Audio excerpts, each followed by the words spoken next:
Hello YouTube, this is Jeff from Ferrari FXS. After yesterday's upload, I realized that the video is not oriented in the correct position. So I'm remaking this video as close as possible. I'm going to keep the other one up and you can watch both or whatever. But I'm going to go through the scanner that I recently bought. So let's go and check it out. Okay everyone, I've got the scanner pulled up here and it's plugged in down there, and you notice that the light on the scanner is green.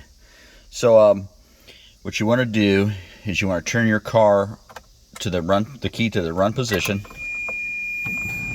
and then but don't start it.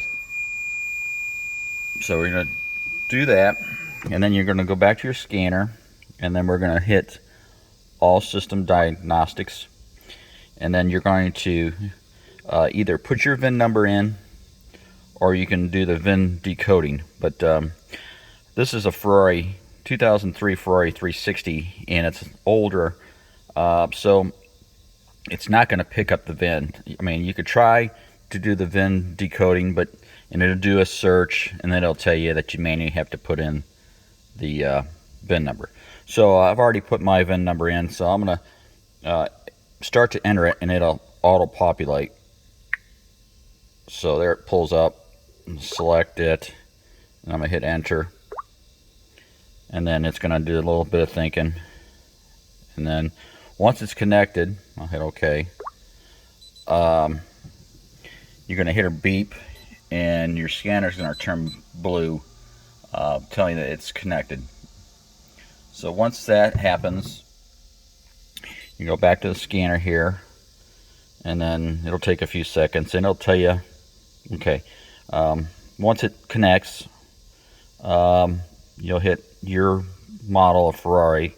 The 360, there's only one, so I'll hit this and then go through the menu and keep on hitting till it comes to the health report, system scan, and system selection. So what I would recommend is do a health report,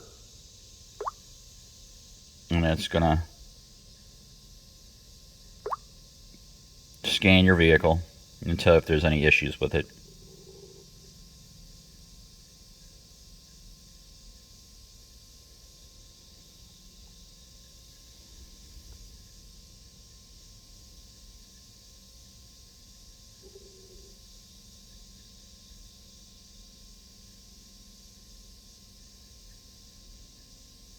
Alright, so it came back and says there's no issues with my vehicle.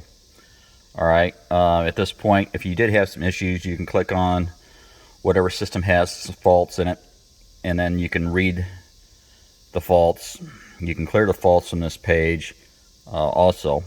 So, I mean, so let's go and by chance we'll pick this left bank. And then you can hit the information tab here, and it should pull some software information up.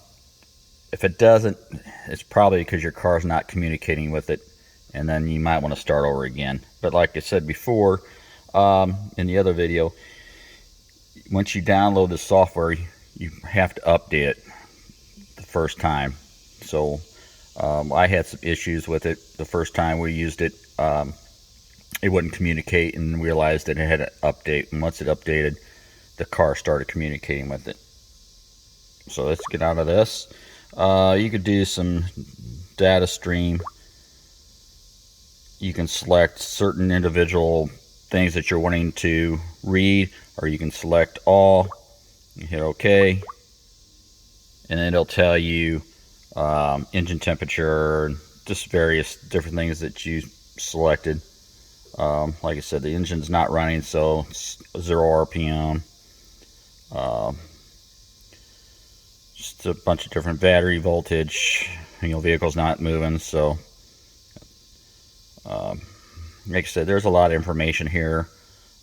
Accelerator pedal position, so if I push the pedal down, see how it moves. I'll let off the pedal. All right. So yeah, a lot of neat things. I mean, that's the way you can check to see if certain things are working. So let's get out of this, and we'll see what else here we've got. Let's get out here again. Hit the back button.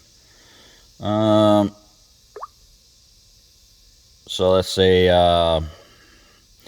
let's pick transmission here. We'll go in there. Like I said, I always hit the information just to make sure that it's reading it. So right there, it has software version, so I'm assuming that it is talking to the car. So you could do like read data stream again if you wanted to, and you could pick whatever. Hit select all, and then it's showing some stuff here. Like battery voltage again, water temp. It's in neutral.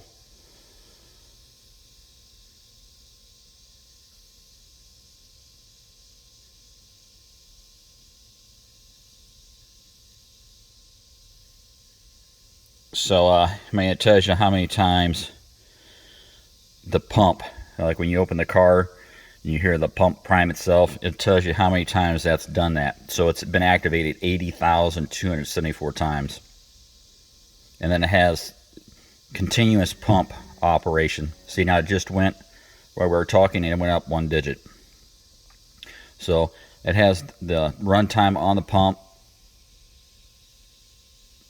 which is kind of neat. I mean, if you kind of want to know how long your pump's been installed in the car, or if somebody tells you, hey, it just got a pump change, you could go in here and say, hey, well, it's been in here 80,000 hours. There's no way you just change that pump. I don't know how it picks that up, but that might be, if you're looking at buying a car, it might be something good to, verify something that they've changed.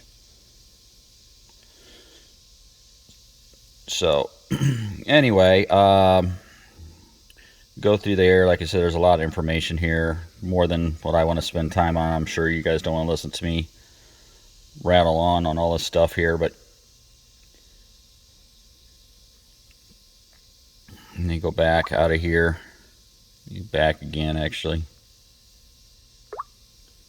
Let's see here, special functions. Clutch wear again. See, I've got 26.8%, 88% used out of 100%. So that's, like I said, that's about 50% of the clutch, usable clutch. Around, I've been told, when your clutch hits around 50%, it's pretty much done. So, like I said yesterday, this was installed around 14,000 miles back in 2011. So, and I've got 35,000, almost 500 miles on it. And like I said, I drive aggressively. Just I'm not, doing burnouts, not doing track days or anything like that, which that really puts a lot of stress on your clutch. So, and then I was told that if you drive your car in sport mode, it actually saves the clutch than you do in the normal mode, because the sport mode, the shifts are a lot quicker, and the engagement and disengagement are a lot quicker, and that produces less wear because it doesn't lag to engage. It's when it lags to engage the clutch is when the clutch starts to wear more aggressively. So the dealer had told me years ago that they always keep them in sport mode. They recommended it. So I've always done that since I've had the car, and it's seems to be working out for me that way. So anyway, like I said, this is the scanner that I bought, and it's, like I said, pretty handy, and it's thinkdag plus, and like I said, I'll show you again the scanner. It's pretty handy. I know they sell a couple different scanners when you buy, and I bought this directly from them for a little over $100. And like I said, this is the only scanner that I've found that works on Ferraris that read their data. Most of that stuff from I have other dongles from other manufacturers, and they don't even come close to showing the information that this does. So I mean, for around $110 plus $10 for the extension, man, that's a great deal. It would save you a lot of money from taking it to a shop that has a scanner, or if you can even find a shop near where you're located that has a scanner, or taking it to the dealer. And dealer, this stuff gets pretty expensive pretty quick. So I mean, just to tell you, hey, I just want to check out something simple. I mean, you're spending a couple $100, and then you're maybe having to transport the car to somewhere if it's not close. I mean, you've got $1,000 in something or more, where you could have $100 in it and scan and troubleshoot some stuff yourself and possibly fix it. I mean, it could be an easy fix. I mean, some of the codes that people get on their cars that trip the turbo light, sometimes are real simple things, sometimes like a one-time event.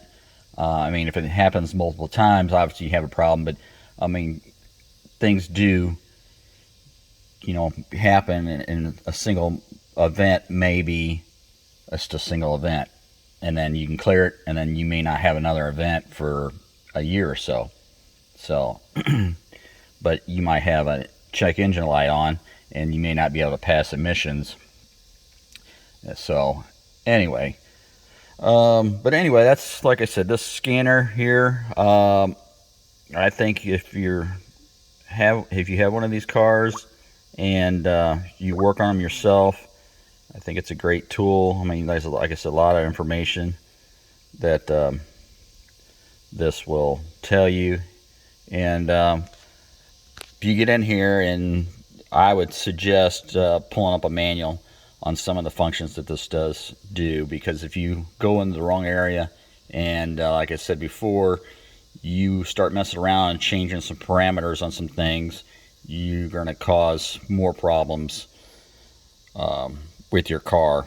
So I would suggest, like I said, reading the manual before getting in here and getting too crazy with this thing. But anyway, like I said, this is an awesome scanner for the price.